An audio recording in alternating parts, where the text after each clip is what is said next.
Welcome to Coming to Your Senses, where we talk about navigating the labyrinth of the mind and emerging victorious. And today I am joined by my friend Mark Gilroy.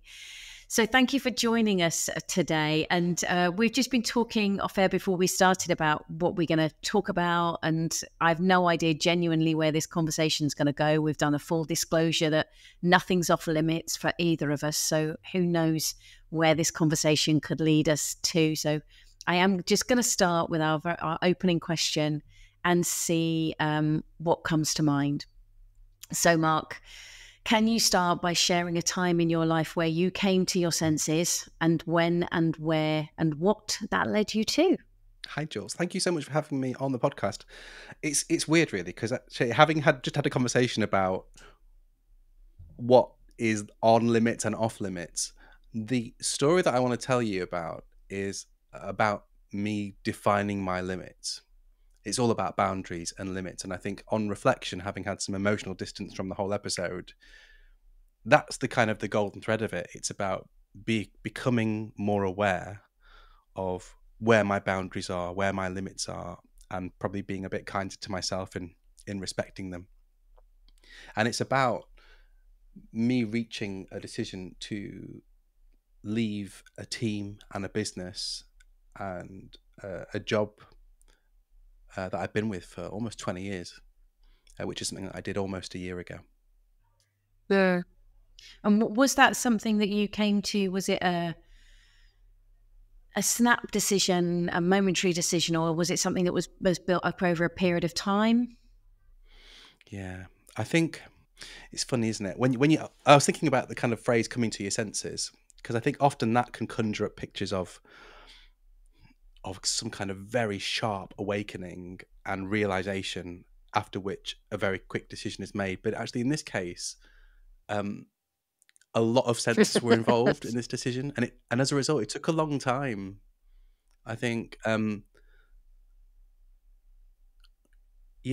actually feeling the decision and hearing myself talk about the decision and talking to other people about the decision, and then seeing the effect that the lack of action was having on me, all of those things kind of were coming together in this little melting pot of I guess my senses, and eventually made me take that step. Because I mean, we've known each other for a little while now, and I think people who don't know me as well will probably look at me and think I'm a relatively kind of optimistic, smiley, happy-go-lucky kind of person, and therefore can potentially be open to being quite impulsive, potentially quite risky. Whereas that's the opposite of who I am as a person. I'm really quite a cautious person. I'm quite anti-risk. I like to really weigh up a lot of big decisions and think carefully about them. And this was one which was about my livelihood and my identity and my kind of the impact that it would have on the people around me, not just my family and the people kind of who depend on me, but also on the team that I'd be potentially leaving. So it wasn't just about quitting a job; it was about loss. So when you you said about the phrase that struck me was around the awareness of boundaries and limits. What would you say? Because I totally get that. I know when I knew kind of year 7 of being in the career of stage management that I needed to get out, but it took me to year 10 and many things that happened in between. So I get that coming to your senses can sound like a sharp moment that then causes a decisive action afterwards. And actually, I don't think that is always the case. I think that sometimes it is, and sometimes it is that longer process. Sometimes because there are many factors that go into play with it. As you're saying, you know, there's other people. It's not just about making that decision for yourself. So I'm curious about that moment of awareness. And you talked about boundaries and limits. So that moment of awareness around those, and what did it make it easier then to make the decision, or was that a factor that was also making it a bit of a challenge? Yeah, I think Well, I both of us work as coaches. I think we've coached around change. We'll have coached around people who are going through this kind of, a type of career transition, and a really classic um, scenario there is where you have someone who maybe has an ultimate vision of what they think they'd like their life to look like, really long term, and then also maybe a bit of a sense of, well, what needs to happen today now to sort of take a step towards that. And sometimes coaching can be about helping people figure that bit out. I think for me, I probably knew quite some time before I made that decision. We're talking years before that decision, that I needed to move on and find a new challenge. There was a third thing that was missing though. And for me, that was around a degree of discomfort with the current situation. So thinking about boundaries, what I'd actually done over the period of 20 years or so, maybe it wasn't just me, maybe it was kind of the system, but actually I'd created a pretty comfortable, cozy room that my professional identity sat in, where I, I had there was level of seniority, there was lots of kind of development opportunities available, there's a good salary, lots of benefits, lots of freedom and flexibility. And on paper, it was comfortable and it was cozy. And so the sort of boundaries piece works on multiple levels for me. I'd kind of, in my head, I'm thinking about this. I'd basically built this room and locked myself in it. It was a locked room. And in order to try and remove myself from that really comfortable, cozy place, I needed to, figure out what life looked like outside of that room. And in order to do that, I needed to kind of basically build a key and open the door and see, well, what's possible? What could it look like? What does it mean for me? What am I leaving behind? So there were lots of kind of boundaries and areas that I'd never really tested before, that needed kind of poking and prodding and saying, well, who are you? Who are you beyond this room that you've defined for yourself over a period of 20 years? Did you have something similar happen to you? You said, like, what was it, 3 years it took you to come to that? Yeah, and I think it's key. What you're saying is that it's that the identity that gets created, regardless, I think, of the level of seniority that you're at. But I think when you, in my instance, I knew it wasn't just about leaving that job. I knew it was about leaving an industry, and so therefore it's a world that I'd known for 7 to 10 years, and therefore the identity of this world of theatre, and then the real world. And it's like, well, I know this world of theatre. It's that room. I don't know what's outside that room. And I think that what you're describing, what I love about what you're describing is, actually, I don't think it singularly pertains to a career either. It can be the identity that we create within a relationship, or around our physique, or around finances. Or I think we do it so frequently of putting ourselves in a room that we then create and becomes this comfortable place, that we become voyeurs of the external world through the lens of that identity, and taking the time and just saying, okay, so who am I outside this room? And recognizing that there probably is going to be a level of disorientation, but being okay with that disorientation. Interesting enough, the theme this month in the membership has got some connections to what we're talking about. And one of the things that one of the members said is, but if I put that down, I don't know who I am. And I said, so what's wrong with that? What's wrong with not knowing who you are?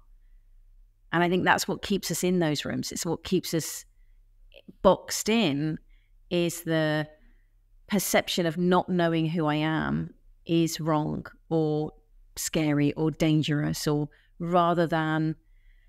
And it's interesting that you then say that, there's a perception of you being a risk taker, and actually you're more risk averse. And I think that to walk away from the position that you were in is a brave thing to do, but not because you're taking on a tiger.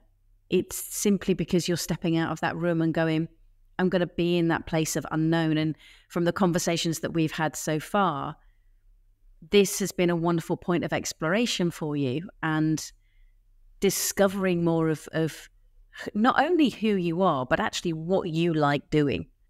Yeah, and actually, thank you for that link, because that was probably the turning point. Outside that locked room, it does remind me a bit of that film Interstellar. Have you seen Interstellar, the Chris Nolan I have, film? but it was a very long time some ago. years back. Yeah, it made me think about that. There's a scene in that film towards the end. I won't spoil it for anyone who's not seen it. It's worth a look. It's a bit of an odd film. It's about quantum theory and kind of timey-wimey stuff. In that film, there is a scene where Matthew McConaughey's character is trying to communicate with somebody through a wall, and he's screaming, he's banging on the wall, and he's screaming at them, saying, "Look, you need to don't do this or do this." And there was a voice that was doing that, and it started off as a bit of a whisper, saying, "Don't know if this doesn't feel right, or this doesn't look right, or I'm not sure if I like the person you're becoming here." And it eventually turned to somebody on the other side of that door banging, saying, "You need to let yourself out of here." And it wasn't just an experiment, it became an imperative, because I knew that had I stuck around, it would have been detrimental to my health, and it would have been detrimental to everyone around me. It wasn't fair on anybody that I was staying there. So yeah,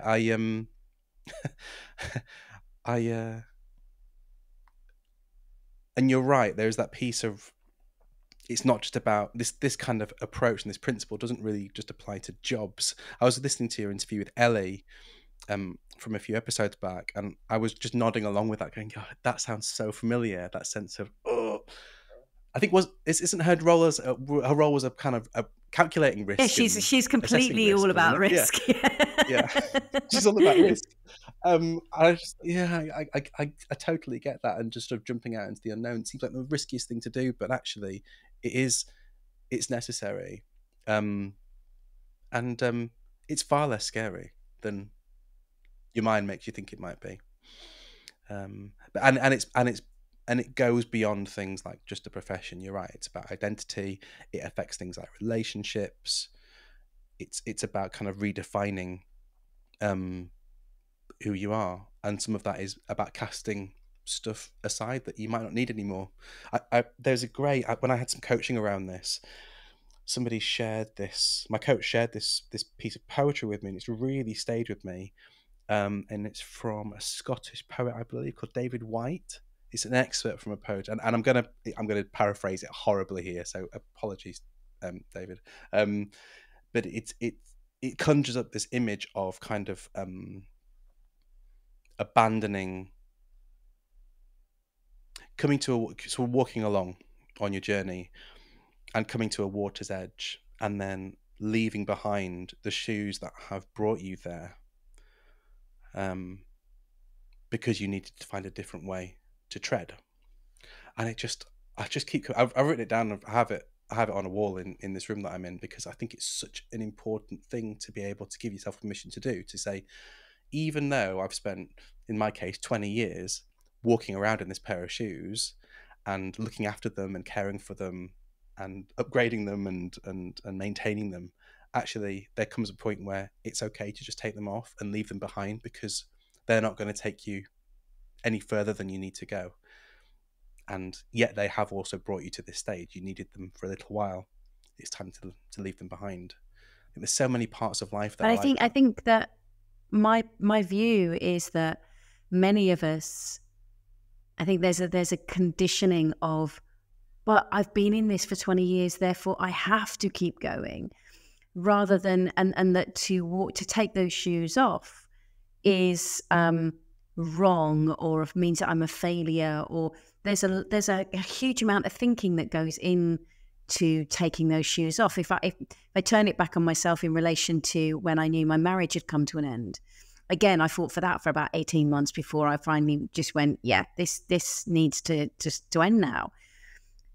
But it was, again, an identity that had been built up around the word wife and around marriage, but realizing that those shoes only got me so far.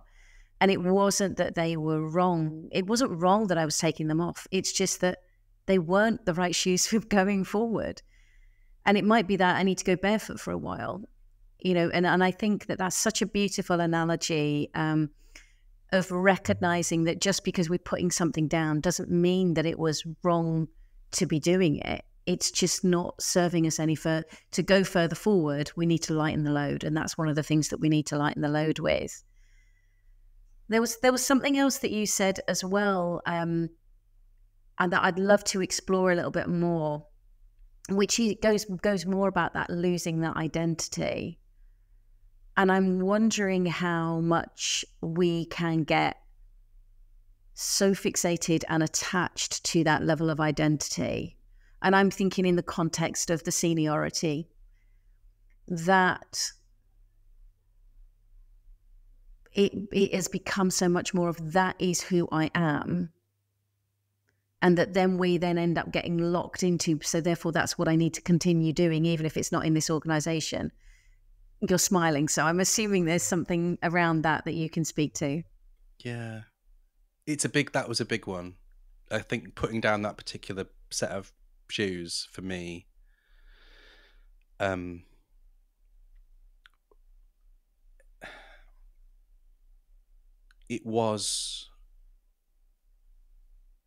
was a big piece to let go of. And it was my ego. My ego was telling me I needed it. I'd earned it. And it would that particular set of labels and shoes was something that would open doors in years to come and help me on the next chapter of the journey. And actually, I was wrong. It's just stuff. It's just kind of stuff, again, more stuff that we carry around with ourselves and we pretend that we need it. And I think what was interesting on reflection is that I think the pandemic really helped with a lot of that.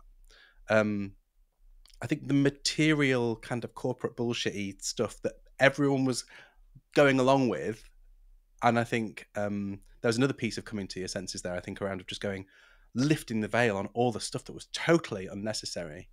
I remember there was a point where, this isn't just about fashion, but there was a point where I would wear like a 3-piece suit to work because I felt that was appropriate and added to my credibility and authenticity.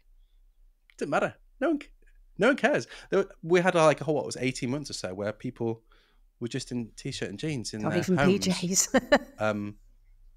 Or even PJs. In my case, sometimes both. It was PJs on the bottom, t-shirt on the top. And yeah, it's. I think there was that. Yeah, we let a lot of stuff go, I think, in that period, and that certainly helped. That helped me reach that decision quicker around just redefining my identity and saying, if I don't have this stuff around me anymore, I think it's going to be all right, because hopefully, who I am and how I approach things is going to be enough, as opposed to who I have been. But I think to me that's the walking out of the room and knowing that the identity, the label of the job that you've got. If I walk out of the room, I'm not leaving the skills behind, and I think that's what a lot of people assume, is that at the end of the day, it really is just a job title. Regardless of how senior it is simply a job title. You happen to be doing that job title, and all the skills and capabilities and everything that you have, they're not associated to that job title. That's you doing those. And I think that it's the ego gets so caught up in that status symbol of the CEO, manager, head of, department director, whatever the title is, that the significance that gives it kind of obliterates very often the skill set and the capabilities, and realizing that, yeah, if I walk away from the job title, I still have the skill set That's not changing. It's just I'm redirecting it, or I'm putting it down because actually I don't want to do that thing anymore. And I find that really fascinating, how many of us get hooked up, and I have numerous coaching conversations, I'm sure you do, with clients around similar things of that identity, and realizing that by putting that job title down, I'm so much more than that. And I think that that also relates to our narrative and description of who we are. I am this kind of person, or I am, a sibling, or I'm a, son, daughter, whatever. We've got so many pieces of descriptions around that very often that can end up being a room that we limit ourselves in, rather than realizing that we're so much more than that as well. Yeah.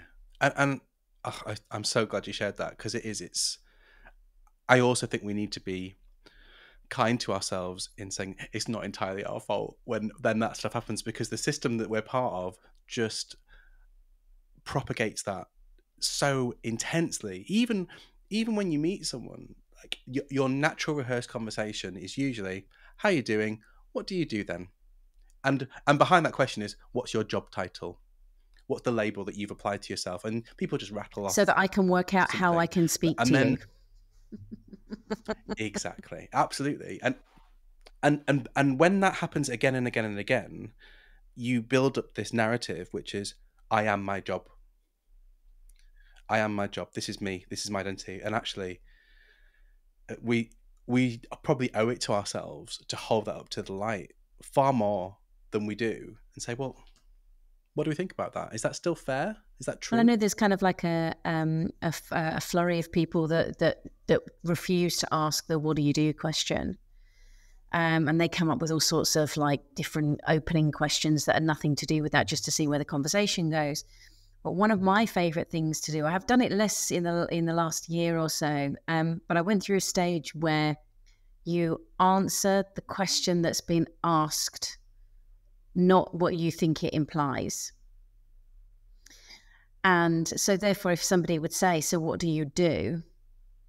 I would, depending on how playful and the environment that I was in at that time, I would possibly say, oh, I help people do, understand what confidence is, or I do a podcast, or I do, depending on what it was, or it might even been something to do with, I do gardening, or I do cooking, or, depending on what I wanted. But the funniest time I've ever had with it was I was walking from York train station to the office, and a group of lads stopped me and said, do you know where the Hilton Hotel is?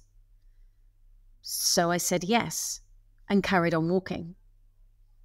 And they were like, well, what are you going to tell us? And I said, well, you didn't ask. And I think that whilst that was, a funny thing to do, because I then did obviously give them directions, but I think that we need to get better at the questions that we ask. We need to ask, and that's a skill that I'm continually practicing and continually looking at. And I also think we don't listen really to what's being said. So the mantra that you're saying, you go to, for example, a networking event or a social event, and someone says, oh, my name's Mark, so what do you do? Oh, I'm and we fill in the blank. Rather than actually slowing down and listening to the question that's been asked, and say something that we want to say, rather than what we think is implied in the question, or what has become a rote answer. So I haven't asked you any question in amongst that. Yeah, I mean, networking is a really unusual one, because I used to go to lots of networking events where I would have a very well rehearsed answer, and I would do my best not to ask the same question back. My favourite one was always, how do you like spending your time? That was usually my opener, rather, because that then gave the person who I was asking it to permission to go anywhere with it, whether it was like, personal time, social time, professional time. And it often used to kind of catch people off guard a little bit, because people would often be ready to answer the question that we've rehearsed, which is, what do you do? And he used to kind of the pattern interruption was interesting to observe in people sometimes. But yeah, I think still, when you do make that kind of transition, it does take a bit of rehearsal to get the words out around answering that question again. I still find that a year on, kind of going, what do I do? What do I do now? Because I now get involved in all sorts of things, and I love that variety. And I've left the room, and actually, weirdly, I think thinking back to that locked room, in getting out of it, leaving some stuff in there behind that I didn't need anymore, and was heavy. I've discovered that the key that let me out of that room was more like a kind of like a skeleton key, and has helped kind of unlock a bunch of other things.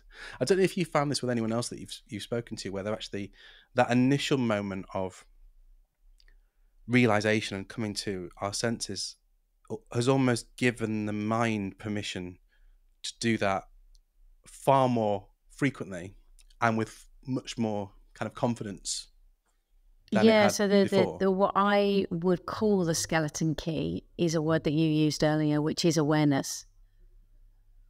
Because I think, and it also goes to what you were saying about in relation to the pandemic of it exposing the unnecessary, whether that is languaging or formality or whether procedures or whatever it is recognizing, seeing something for what it really is rather than what we thought it was. So you thought you were in this room, but actually you realized through the awareness of, no, I'm not. I'm doing that job, and actually there's so much more. And I think personally that's the skeleton key, is awareness. And that so many of us are caught up in the day-to-day and caught up in conditioning that we stop. We have stopped being aware of what's going on. So for example, if you've driven a route, I drive down south to see my mum. It's a route that I've done probably thousands and thousands of times by now. And I was thinking about this the last time that I went down there. When I originally drove up the A1, there was roundabouts, what seemed like every, 10 minutes really, whereas none of those roundabouts exist anymore. And the first time that one of those roundabouts were removed, it was like a moment of, which way do I go? How does this work? And it's that consciousness is bringing something online. And I think that, I don't know, and this is where I'm leading to with this question, is your analogy with the Interstellar, with Matthew McConaughey's character banging on the wall and shouting, trying to communicate with the other person. And that, I think you referred to it as an inner voice. What I'd love to know is, do you have a word for that, or do you just literally just call it your inner voice? And is it something that you now, having heard it then, that you listen to more often? Yeah, that's exactly it. It is an inner voice, and I guess other people might call it self-talk as well. Potentially, it's kind of bringing more subconscious conscious as well. I think if I was being really honest about kind of the reason that it took me a while to make the decision, it wasn't just about kind of analyzing it all and looking at the kind of the objective, subjective stuff. It was about finding a way to be okay with, my self-talk becoming sort of evolving from, not so sure about that, to, we need to do something about this now, today, otherwise, that you're probably going to really regret this, and it's going to have some consequences for your health and for your relationships and lots of other things. And it started off as a softer, more suggestive type of voice, through to a far more kind of directive, urgent, siren, I suppose. Yeah, it was. But I think you're right. I think once you've heard it, and also once you've acted upon it, and you've had the kind of social proof that what it was trying to communicate to you is and was valid, then you can go back and go, okay, well, what do we think about this now? What do we think about this situation now?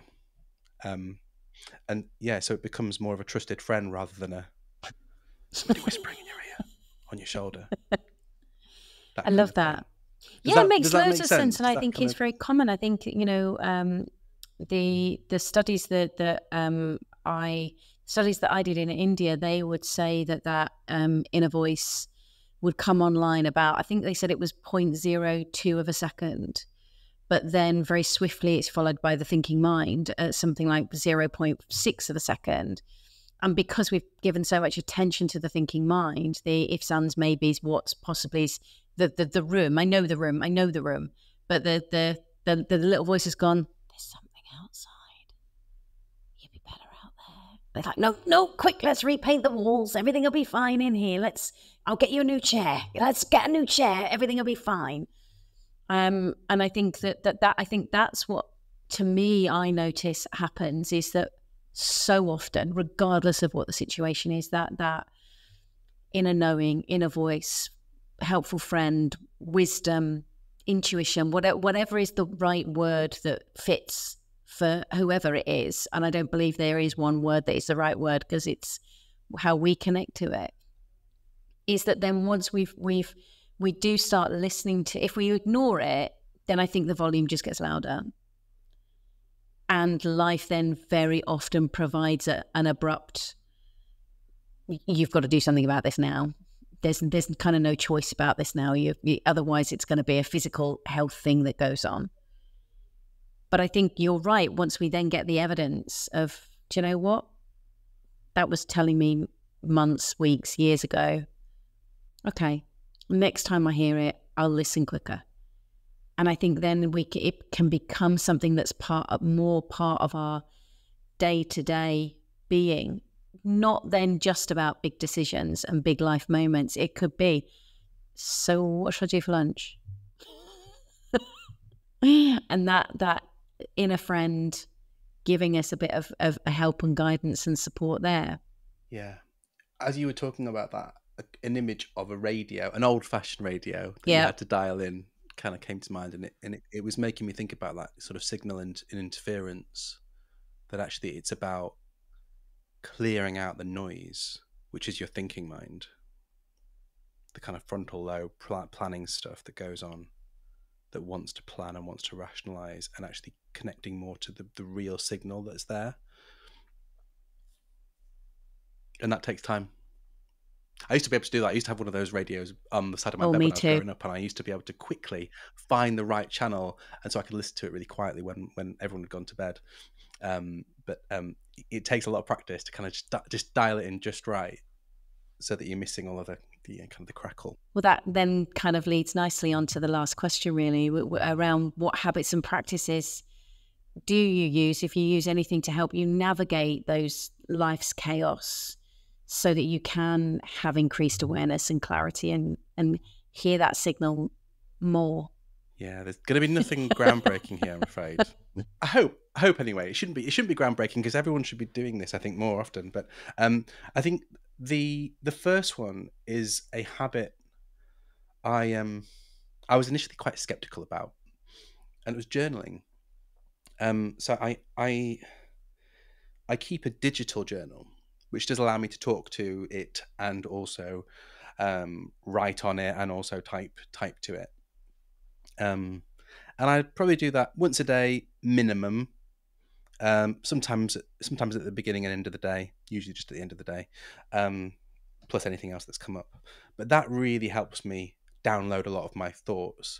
And the nice thing about having it in a digital format, for me anyway, is that I can kind of track back and spot patterns and themes.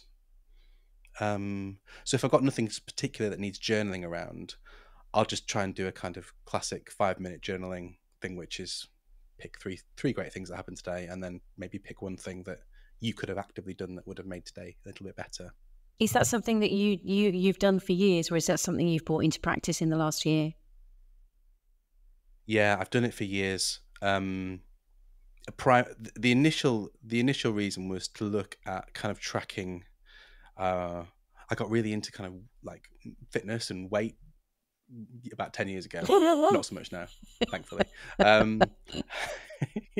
But I was able to really quickly spot when I'd said, what one thing could you have done to have improved today? And it was very often made better choices about what you had for lunch or dinner or anything like that. And so it became again, that was the voice that was screaming at me going, come on, you can see you're just repeating this. You need to stop it or interrupt it and do something different. And I did, and it worked.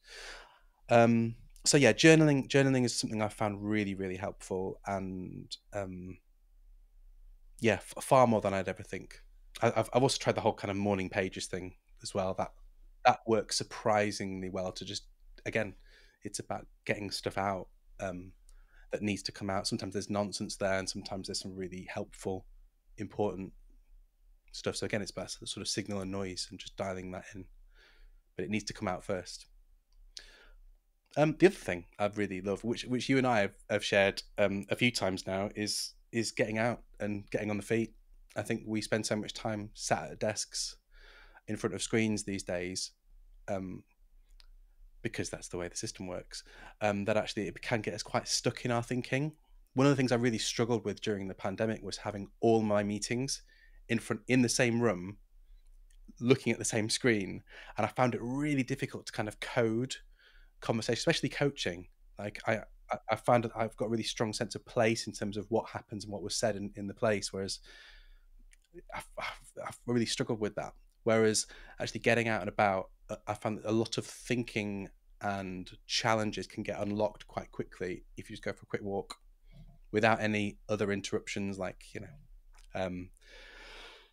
music or screens or podcasts, no matter how good they are, to kind of act as more noise. Actually just getting out and about, having a look around, looking up, looking down, looking across, it actually just it really helps so much, and it's the simplest thing that most people have the ability to do.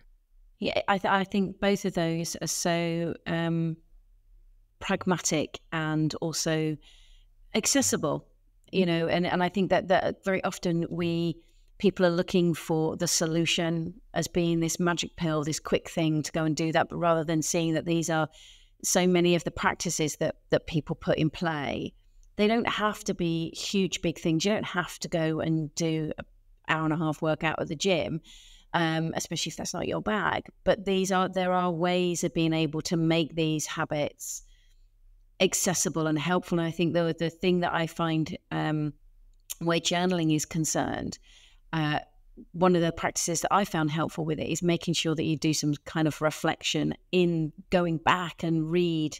Just pick a random page from, because I'm a physical person, that, as opposed to a digital person, and just go and pick a page from, however long ago, and just read it, not to judge yourself or criticize, but see the difference between where you were then and where you are, and what thinking has changed, or spot any patterns and themes that are coming up over again, so that you can bring that level of awareness to those things again. And what I love about what you're saying about walking is it's not just about the act of walking, it's about the act of the eye movement, and the eye movement and the connection with the eye movement and the brain. And then you've got other senses coming on board. There's a great book. I really want to reach out and see if I can get the author onto the podcast. Simon Barnes wrote a book called Rewild Yourself. And I love the way I listen to it on audio. I digest many books on audio. And what I love about it is he talks about it as casting spells. To rewild yourself, you cast these spells, and basically it's planting the right kind of plant in order to attract that sort of insect to it, etc. But one of the things that I took away from that book that I was thinking about yesterday, even, so I was out walking Finn, who's being very noisy in the background there, that is bird song. And just how many birds I could hear. I couldn't tell you, that's a this and that's a that. I haven't got to that level of it. But just being able to listen to those things, the amount of senses that we're bringing in that calms the nervous system down. And I think that we do forget that when we've got this amazing ability to be able to have a conversation with someone who's miles away from where I am, and yet we could be sitting, it looks like we're sitting in the same room. But it's not the same. And recognizing that there's great value in physically moving, but bringing in all of those senses, and the looking up, looking down, looking from side to side, bringing that part so that you're inertly engaging with the external world, which I really love. It's like time travel, I always think, journaling. It's It proper really time is. travel. You can revisit past versions of yourself in a way that you can't really do in other ways. Yeah, because you can't even get that through photos in some senses, because you've got no momentary capture of what was being thought in that moment, other than what you're assuming now was back then. Is there anything else, Mark, that you would love to share around the process of coming to your senses, or anything that we've spoken about today before we finish off the conversation? Only to say thank you, Jules, for being an awesome host and asking such lovely questions and generous questions. I think you're such a natural at this, and it's been such a pleasure to listen to the podcast episode so far, and I look forward to listening to more. No, thank you for holding the space and for holding it with some kindness and That's an compassion. absolute pleasure. Thank you very much. Thank you very much for joining me today.